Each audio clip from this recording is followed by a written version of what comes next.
we talk about quitting. This gets to another chapter called No Plan B.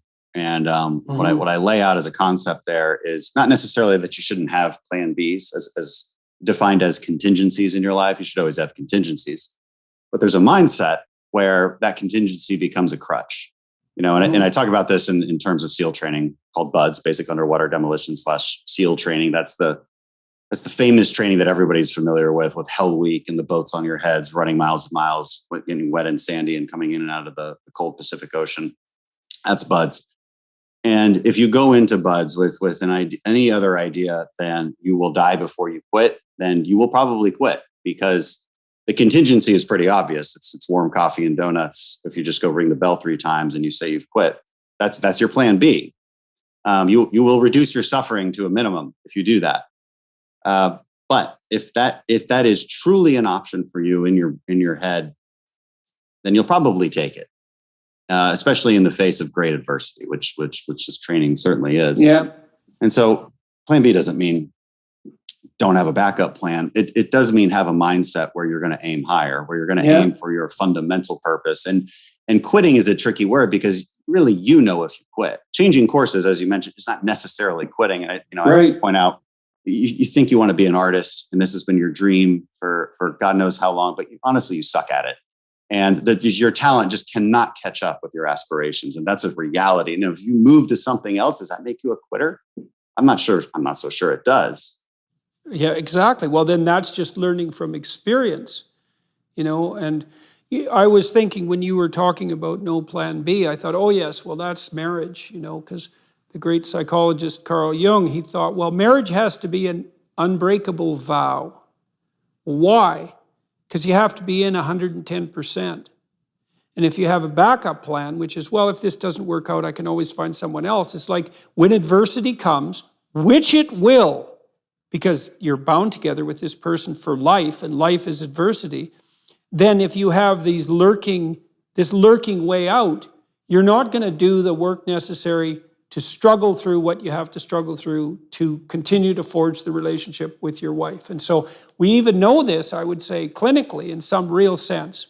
So imagine there's 2 competing hypotheses. One is, well, you have to learn to be married, and maybe you should give it a trial run. And so before you get married, which is this full 110% commitment with no plan B, you live together. And then you learn if you're compatible, and if it works, you proceed to marriage. And in that case, if that theory is right, the people who lived together before they got married would be less likely to be divorced. But they're not. They're more likely to be divorced. Really? Absolutely. And I think the reason for that is because they were testing it out the whole time. Well, it's hard to say. That's one possibility, is that people more likely to get divorced are also more likely to live together, right? So they just don't have as much respect for the conventions.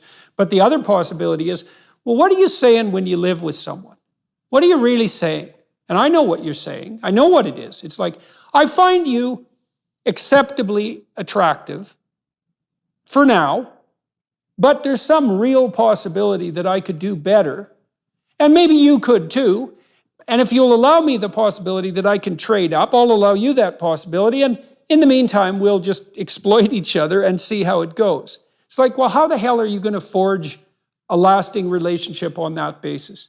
Maybe it has to be something like, well, I'm pretty bloody thrilled to have you, given all my flaws, and hopefully you feel the same way about me if I'm fortunate, and let's go all in on this.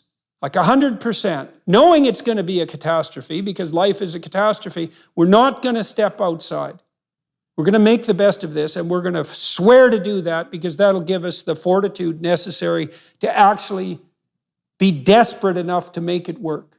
And so that's no plan B, man. And it doesn't mean you should die if your marriage happens to, well, if your partner dies, for example. It doesn't mean you're obligated to end your life or anything like that. But there's lots of games you can't play if you're not all in. It's a great point on marriage. It's funny because me and my wife, we took wedding photos on the BUDS grinder, which is sort of the central location of this hellish training that happens. And inscribed in a big plaque on one of the walls there is a famous SEAL quote, the only easy day was yesterday. Right? And it's speaking to a major truth, I think, in combat and SEAL teams, which is don't rest on your laurels. Everything before you thought that was hard, just wait till what's next. And it's just mentally preparing you for it. And sort of tongue in cheek, we took a wedding photo in front of that sign because it maybe applies the same way. Well, it does apply in the same way. I mean, the thing about being married to someone is that you face the worst of life with them. Now, the best perhaps as well, and maybe that's dependent on how well you face the worst. But if you have a mistress, it's all parties and roses, at least in principle, because you don't have to do anything difficult with that person. You parse all the difficulty off to your poor wife, who has to bear the responsibility of the catastrophe of the children's lives and the domestic economy and the fact that she has to live with you and all the things that go along with that.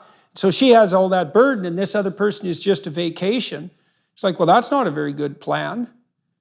And how in the world can you have to swear fealty to someone in order to abide by them when the catastrophes come to your door. And the thing is, man, the catastrophes are going to come to your door. And if you want to be alone and miserable when that happens, then I guess you're going to find out what that's like. But if you have that bond that won't break, then maybe you can guide each other through the darkest places. I'm going to read something else you said here. And this is very, very much worth stressing. Why duty, and how is that associated with happiness? Well, maybe we find our happiness in pursuing our highest duty. I was reading Exodus, did a seminar in Exodus in Miami last week, and I had great scholars there to help me walk through it. And one of the things that's very interesting about Exodus is that when God tells the Pharaonic tyrant to free the Israelites, he always uses the same phrase, and you only ever hear half the phrase. He has Moses say, "Let my people go." Now you hear that phrase all the time, but you don't hear the second half of the phrase, which is repeated, I think 9 times, one for each plague, perhaps 10 times, because there's actually 10 plagues. If you count the devastation of the firstborns, that's the 10th plague. God has Moses say, "Let my people go, that they may serve me in the wilderness." And that's really interesting, because it's not, and Dennis Prager pointed out that the word freedom isn't used once in the Exodus narrative. And it's because the freedom from tyranny isn't hedonism. It's not the blind pursuit of passions. It's the servitude to a higher purpose. Proper freedom is servitude to a higher purpose, voluntarily accepted servitude to a higher purpose, perhaps the highest purpose, which is what God calls the Israelites to. And you say in your book here, purpose is meaning.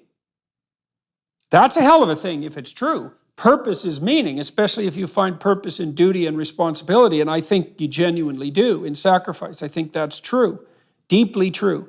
Purpose is meaning, and meaning is happiness.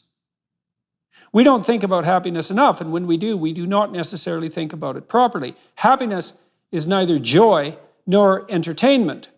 It is an ontological condition fundamental to our existence as humans.